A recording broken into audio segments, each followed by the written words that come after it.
Hello प्यारे बच्चों, आज मैं आपके लिए लेकर आया हूँ वर्णमाला जो यूपी पुलिस, यूपीएसआई और एसएससी जीडी में हिंदी आएगी और यूपी बीएड कोई भी हिंदी किसी भी राज्य या कहीं पर भी आती है तो वर्णमाला यहीं से क्वेश्चन बनेगा।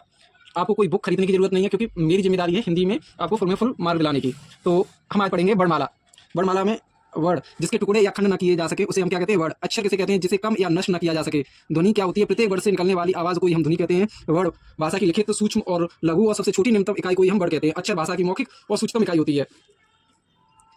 ध्वनि लिपि या चिन्ह या संकेत या प्रतीक होते हैं।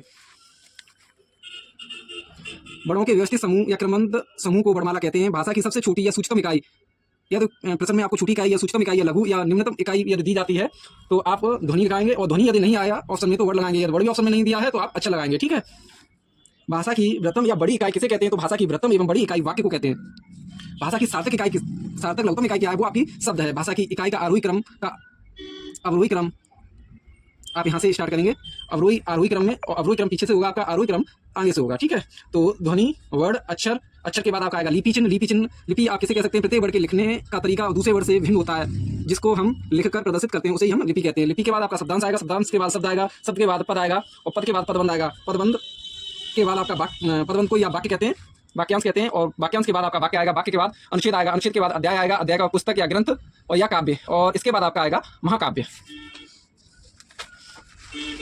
वर्ड जो अपना वर्ड है उसे हम इस तरह होते हैं वर्ड, जैसे क, मैं, ले, और आपका शब्द होगा उसे इन तीनों को हम जोड़ देंगे तो क्या बन जाएगा? कमल, जिसे हम शब्द कहेंगे। पद क्या होता है? कमल का फूल, ये हमारा पद होगा। वाक्य कैसे लिखेंगे? वाक्य आपका हो गया कमल जल में खिलता है, ये आपका क्या है? वाक्य हो गया। वर्णमाला हेडिंग डालेंगे हम। वर्णमाला की हम क्या क्या पढ़ेंगे इस बारे में हम आपको जानकारी देंगे। वर्ड के भेद पढ़ेंगे, वर्णों का उच्चारण स्थान पढ़ेंगे, वर्ड विन्यास या वर्ड सहयोग पढ़ेंगे। हिंदी शब्द कोश में वर्णों व शब्दों को निश्चित स्थान पढ़ेंगे। वर्णों का वर्गीकरण पढ़ेंगे।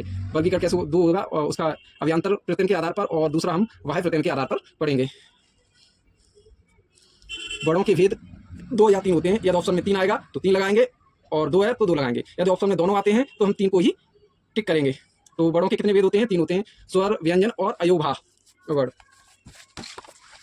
वीडियो को आप लाइक और शेयर जरूर करें। ठीक है। स्वर वर्ड के बारे में हम आपको बताएंगे। आ ई उ री। ठीक है। फिर ए ओ और री और ले, ये आपके कितने? यदि हिंदी में पूछे जाएंगे, हिंदी में वर्णों की संख्या तो 11, और संस्कृत में कितनी हो जाएगी? आपकी 13 हो जाएगी। हिंदी में वर्ड के प्रमुख वेद या प्रकार कितने होते हैं? 2 होते हैं। हिंदी में वर्ड के कुल वेद कितने होते हैं? वो 3 होते हैं। ठीक है। वर्णों के वेद एवं प्रकार 2। आपके हिंदी में वर्णों के कुल वेद कितने थे? 3। स्वर वर्ड, व्यंजन वर्ड, अयोभा। स्वर वर्णों के कितने? 4 वेद होते हैं। व्यंजन वर्ड के कितने होते हैं? 3 या 5 वेद होते हैं। अयोभा के कितने? 2 वेद होते हैं।